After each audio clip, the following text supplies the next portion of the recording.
आप सभी को प्रणाम, सभी को जय गुरु। आज मैं आप सभी को लेकर आई हूँ मेरे इस बालकनी में।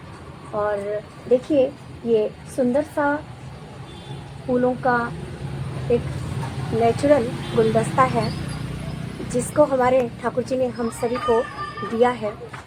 और मैं इस पौधे के विषय में आप सभी से कहना चाहती हूँ कि ये भी देखिए अपने जीवन में कहीं ना कहीं संघर्ष करते हैं। मैं आप सभी से कहना चाहती हूँ कि ये जो वृक्ष होते हैं, इनको कितना कुछ सहना पड़ता है। वक्त की तेज हवाएं, वक्त की तेज तूफानें, इनको सहना पड़ता है। कभी कभी बहुत तेज बारिश है तो अगर इनमें नमी बहुत ज़्यादा हो रही है तो भी ये बेचारे कुछ कह नहीं पाते हैं। कभी तेज कड़कती धूप है तो भी ये बेचारे कुछ कह नहीं पाते हैं। चुपचाप सहते हैं, चुपचाप सहते हैं उन विषम परिस्थितियों में अपने आप को। मैं आप सभी से कहना चाहती हूँ कि देखिए, ये भी भगवान की सृष्टि ही है और इनको भी जीने की इच्छा होती है। इनको भी इच्छा होती है कि ये बेहतरीन तरीके से अपनी ज़िंदगी को जिए और तूफान इनके ज़िंदगी में न आए, कोई बारिश इनको नुकसान ना पहुंचाए, कोई तकलीफ़ ना पहुंचाए, कोई कड़कती धूप इनके सुंदर हरे भरे पत्तियों को नष्ट ना कर दे। सुंदर फूल जो ये खिले हैं, ये फूल खराब ना हो जाएं। इनकी भी चिंताएं होती हैं, इनकी भी प्रॉब्लम्स होती हैं, परंतु ये बेचारे बेजुबान होते हैं। ये बेचारे कुछ कह ही नहीं पाते हैं, चुपचाप सहते हैं, वक्त की इस मार को सहते हैं। और सिर्फ सहते ही नहीं, इन विषम परिस्थितियों में भी ये सुंदर फूल खिलाते हैं अपने प्रभु जी के श्री चरणों तक पहुंचाने के लिए। अपने जीवन के कर्तव्यों से विमुख नहीं होते हैं। फिर एक बार के लिए आप और हम समझ सकते हैं, सोच सकते हैं कि हमें तो हमारे परमपिता ने जुबान दी है, हम अपने दर्द को दो शब्द कह के किसी से अपने इस हृदय की जो व्यथा है, अंतर्मन की जो व्यथा है, उनको हम समाप्त कर सकते हैं। अपने अंतर्मन की जो परेशानियां हैं, किसी और से कह के अपना दिल हल्का कर सकते हैं। परंतु ये जो बेजुबान पेड़ है, ये किससे अपनी वेदना कहे? कभी कभी इन सभी चीज़ों से हम प्रेरणा ले सकते हैं। जब ये अपने जीवन में इतना सब कुछ सह सकते हैं और सब कुछ सहते हुए भी इतने सुंदर फूल खिला सकते हैं, अपने प्रभु के श्री चरणों के लिए समर्पित हो सकते हैं, हम सभी को खुशी देने के लिए ये सुगंध बिखेर सकते हैं, तो हम क्यों नहीं, हम क्यों नहीं? कभी कभी हमें अपने अंतर्मन से ये सवाल भी पूछना चाहिए। कभी कभी अपने आप को झकझोरना चाहिए।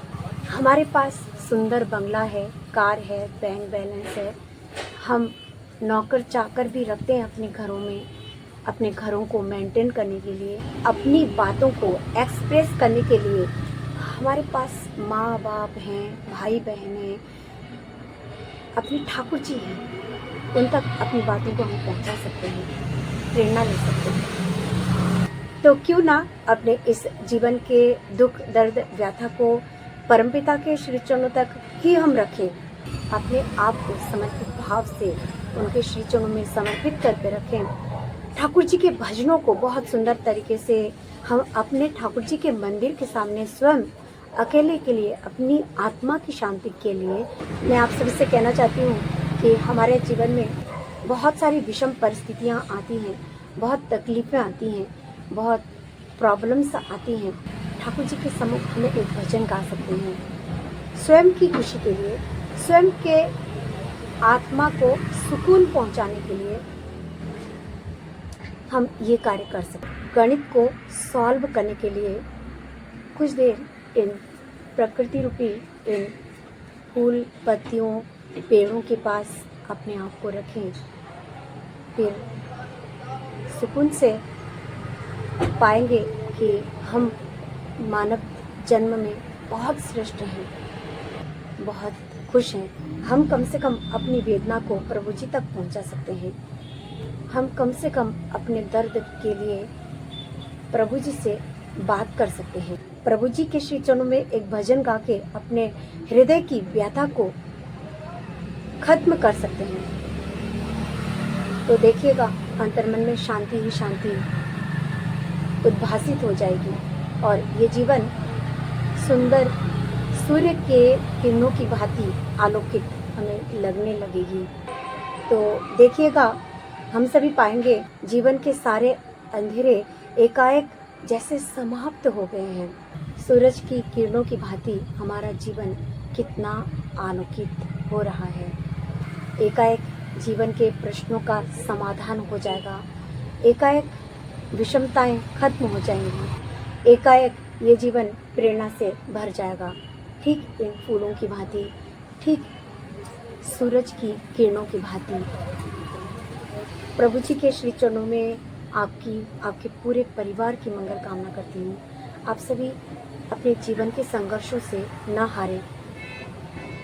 बस जब तक इस शरीर में प्राण है, ये ठाकुर जी पर विश्वास, निर्भरता, यकीन बनाए रखें। अपने आप को व्यवस्थित करने के लिए ठाकुर जी के नाम में परिपूर्ण होकर हम सभी यदि रहें, ये जन्म हमारा सफल होगा। परमार्थ की इन सभी बातों के सहित आज मैं यही आप सभी से विदा लेना चाहूँगी। आप सभी अपने अपने जीवन में सुखी रहें, स्वस्थ रहें, उन्नत रहें, आनंदित रहें। इन्हीं मंगल प्रार्थनाओं के सहित आप सभी को प्रणाम। सभी को जय गुरु। वंदे पुरुषोत्तमम।